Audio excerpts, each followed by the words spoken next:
Salut, te voici actuellement sur la chaîne YouTube Snapstar. Sur cette chaîne, tu retrouveras tous les plus gros clashs de Snapchat et tous les plus gros buzz du moment. Surtout, n'hésite pas à t'abonner tout en activant la cloche des notifications pour ne rien rater du contenu exclusif de cette chaîne. Et oui, sur cette chaîne, tu retrouveras du contenu qui n'est disponible nulle part ailleurs. Sur ce, je te laisse avec la vidéo. Bon visionnage. Comme vous avez pu le remarquer en regardant le titre et la miniature de cette vidéo, aujourd'hui nous allons essentiellement parler de Manon Marceau, de Maeva Guénam et de Mila. Vous devez certainement tous les connaître, Mila, Maeva et Manon, ce sont trois candidates emblématiques de la télé-réalité française. Comme vous le savez, il y a quelques semaines, Manon et Maeva se sont fortement disputées sur les réseaux sociaux. Dans cette vidéo, Manon semble être remontée par les événements et c'est pour cela qu'elle a réagi au dernier épisode des 50. En effet, suite aux violentes disputes entre Mila et Maeva, Manon a décidé de prendre la défense de Mila. Je vous laisse sans plus tarder avec sa prise de parole et n'oubliez pas que vous pouvez bénéficier d'avantages exclusifs en soutenant cette chaîne. Regarder l'année 50 quand je peux et que j'ai le temps, je regarde un peu là en ce moment. Et franchement, agréablement surprise. Bon, je n'en doutais pas, hein. Je savais que ça allait être génial comme concept parce que c'est nouveau, parce que ça change. Mais vraiment encore plus agréablement surprise que ce que je pensais. Voilà, il y a du suspense. En plus, il y a quand même pas mal de monde que je connais dans ce tournage. Donc quand c'est quelqu'un que j'apprécie, qui fait une épreuve, j'ai peur qu'elle se foire. Après, j'ai peur dans les éliminations quand c'est quelqu'un que j'apprécie qui se fasse éliminer. Non, c'est vraiment sympa. Avec Julien, on l'a pas fait tout simplement parce que c'était tourné cet été. Qu'en fait, on venait juste d'arriver en France avec les enfants, que notre fille Angelina a eu beaucoup de mal à s'adapter à la France. Voilà, elle avait plus ses repères, elle avait plus sa nanny d'ici. On a essayé de lui trouver des nouvelles nannies, mais ça l'a pas fait. Voilà, c'était très compliqué de faire ce tournage où en plus c'est pas vraiment comme les Marseillais et le reste du monde où voilà, c'est quand même une émission d'enfermement. Donc du coup, pour avoir des nouvelles des enfants ou les voir régulièrement, c'est pas possible. Par exemple, moi j'avais l'habitude de faire des allers-retours d'habitude et là, c'est pas possible dans ce genre de concept.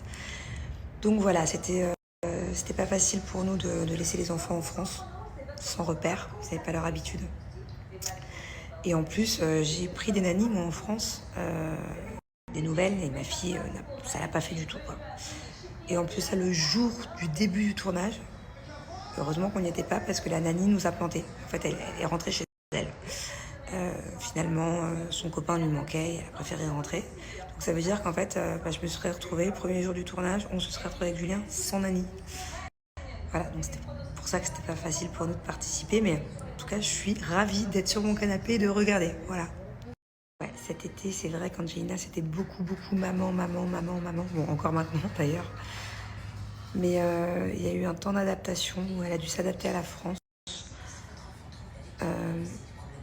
qui n'était pas facile au mois de juillet.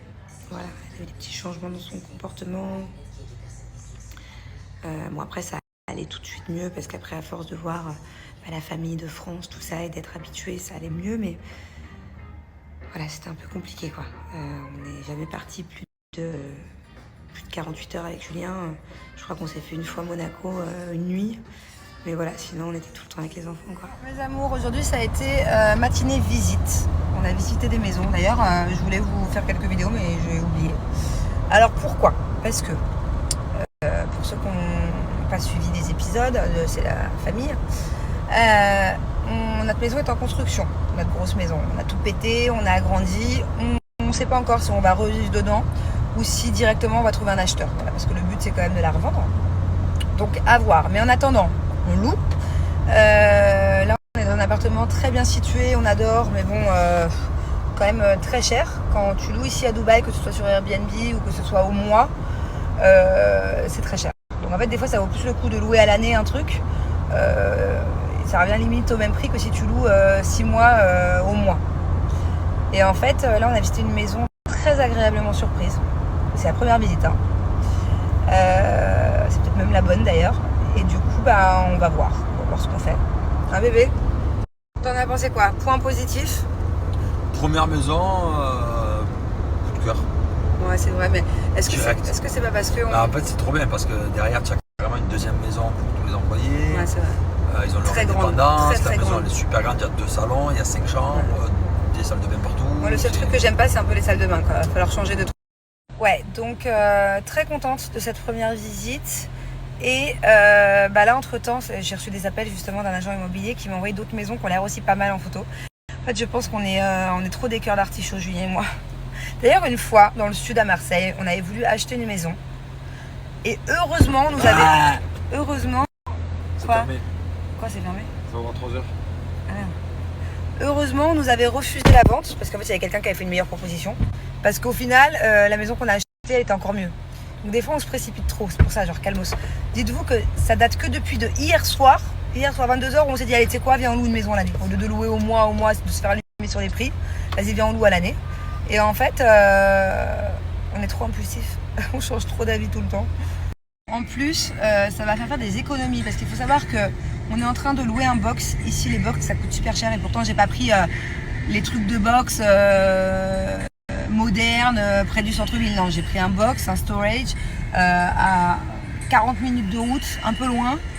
Et je paye hyper cher. Donc déjà, rien que ça, ça va diminuer le prix. Hein, chérie? On enlève tous les meubles du storage et rien que ça, on n'aura plus le storage à louer. C'est une bonne nouvelle. On est des gros malades, on arpente les rues, voilà. C'est comme ça qu'on dit arpenter les rues? Ouais, C'est de quoi arpenter? Je sillonne. Yes, please. À la recherche, au cas où qu'il y ait des villas avec écrit villa à louer, mais le pire c'est que ça n'existe pas à Dubaï, c'est pas comme aux États-Unis. Mais bon, on a 30 minutes à tuer avant d'aller récupérer les enfants. Donc voilà, on visite un peu les quartiers de Dubaï, les zones qu'on ne connaît pas. D'ailleurs, on est dans une zone hyper sympa. Genre, je connaissais pas du tout. Et genre, c'est vraiment, je pense, maintenant une de mes localisations préférées. Et, Julien se moque de moi parce que je viens d'acheter un café froid. Il n'y avait pas de café chaud. Je l'ai jamais goûté. C'est quoi que... Non, je pense que c'est bon. C'est un frappuccino. Frappuccino, Starbucks. C'est frappuccino, bébé. Bon, c'est dingue parce que je suis à la recherche d'une dame dans l'école de Thiago pour les activités extrascolaires, mais l'école est très grande, aussi grande qu'une université française, quoi. Et je dis à Thiago, je suis à la recherche de cette dame. Ça fait qu'une semaine qu'il est à l'école. Et il me dit, mais maman, je t'emmène. Il me fait traverser tous les bâtiments. Et tu sais où on va? T'es sûr, hein? On va voir si t'as raison. Et après, on va aller chercher Bubu à l'école et tu vas voir Bubu dans sa classe pour la première fois.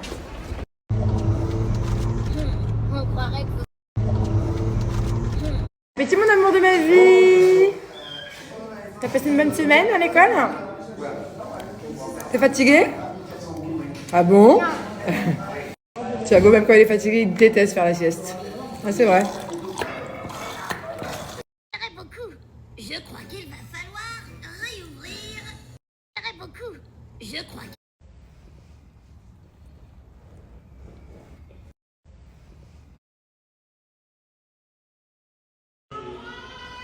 Et mon genou qui tient pas. Donc voilà, la côte fracturée pour le moment, on peut rien faire. À suivre avec les docteurs, j'ai rendez-vous là de nouveau avec des spécialistes. Si vous avez déjà eu une côte fracturée, dites-moi en combien de temps vous avez moins eu mal. J'ai googlisé un peu, mais j'ai pas trop confiance des fois en ce qui se dit. Ils me disent qu'il faut à peu près 4 semaines pour que l'os se remette. Et pour que la douleur s'atténue. Mais si ça vous est déjà arrivé, tenez-moi au courant et dites-moi. Donc rassurez-moi ou pas. Hein, voilà, dites-moi si ça vous est déjà arrivé. En combien de temps ça fait beaucoup moins mal parce que là c'est une douleur mais juste qui est insupportable. Voilà. Je peux même plus marcher. Je suis en béquille. En fait, j'espère que le genou va vite se rétablir parce que mon genou quand il lâche, des fois ça peut être en 3 jours, des fois ça peut être plusieurs semaines. D'ailleurs, ça m'est arrivé après la finale de Moundir. J'étais en fauteuil roulant. Mais là, j'ai en plus la côte qui est fracturée, quoi. Donc, comme quoi, ça peut se péter hyper facilement. Je ne m'y attendais pas à ça. Et voilà, dites-moi si vous, en combien de temps vous avez eu moins mal. C'est très, très douloureux. Je suis super mal tombée parce que la première des choses qu'on m'a dit le docteur et qu'on me dit sur Google, c'est de me reposer.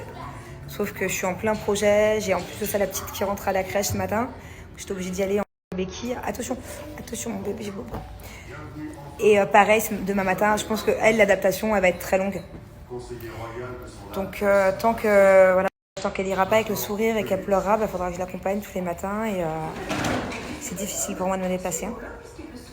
Voilà. Mais bon, c'est pas grave, il y a pire. Et j'espère juste qu'au moins, Genre le genou va se rétablir pour que je puisse au moins marcher Merci à normalement. toi d'avoir visionné cette vidéo et surtout n'hésite pas à liker la vidéo et à nous donner ton avis dans l'espace commentaire. Sur ce, on se retrouve dans une prochaine vidéo. Peace.